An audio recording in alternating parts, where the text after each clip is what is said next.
అరే బాలు ఆగు. నువ్వు నాన్నగారి రూమ్లోకి వెళ్ళినప్పుడే నాకు అనుమానం వచ్చింది నువ్వు ఏదో చేస్తున్నావని. నాన్నగారు సృహ లేకుండా పడుకున్నది చూసి అతని చేతి వేలు ముద్ర వేయించుకున్నావు. ఏమున్నాయి కాగితంలో చెప్పు, ఆ డాక్యుమెంట్లు ఏమున్నాయి చెప్పురా, చెప్పు. నా విషయంలో నువ్వు జోక్యం చేసుకో. నేను అసలే మర్చోడు కాదు. ఈ విషయం నీకు అనవసరం.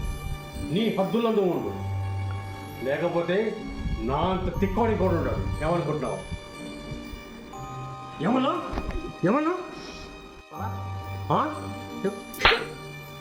నన్నంత పడవ, నన్నంత పడవ, నాటంత పడవ, చంపేస్తాను.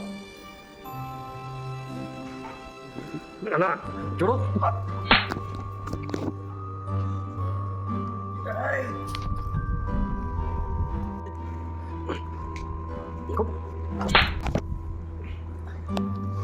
ఆపండిరా, ఆపండిరా, ఆపండిరా.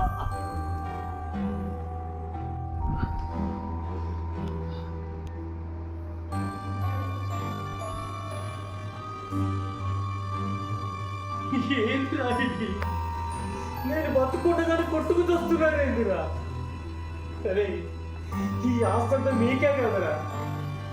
అది చిన్నోడా ఏం దుర్బుద్ధి పుట్టిందిరా? నీ బతుకుండగానే ఆ ఏలుగుతో లేచుకుంటున్నాను. అరే పెద్దోడా నువ్వైనా శాంతంగా అడగవచ్చు కదరా.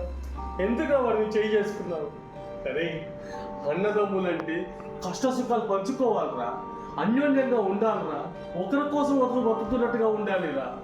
రామలక్ష్మణులాగా కలిసిమెలిసి ఉండాలిరా. అదిరా రక్త సంబంధం అంటే, అదిరా రక్త సంబంధం. ఇలా కొట్టుకు చావద్దురా. మనం చూసి ఇంకోరు ఆదర్శంగా తీసుకోవాలిరా. సరే నా మాట ఏంటంటరా, ఈ ఆస్తి నీకేరా, నీకే. అరే చిన్నోడా ఈ ఆస్తి నా పేరు లేదురా, మీ అమ్మ పేరు మీద ఉంది. ఈ ఘోరం చూడకుండానే కూతురు దగ్గరికి వెళ్ళింది మీ అమ్మ. సరే కలిసిమెలిసి ఉండరా, నీ దండ పెడతాడు. కలిసిమెలిసి ఉండరా.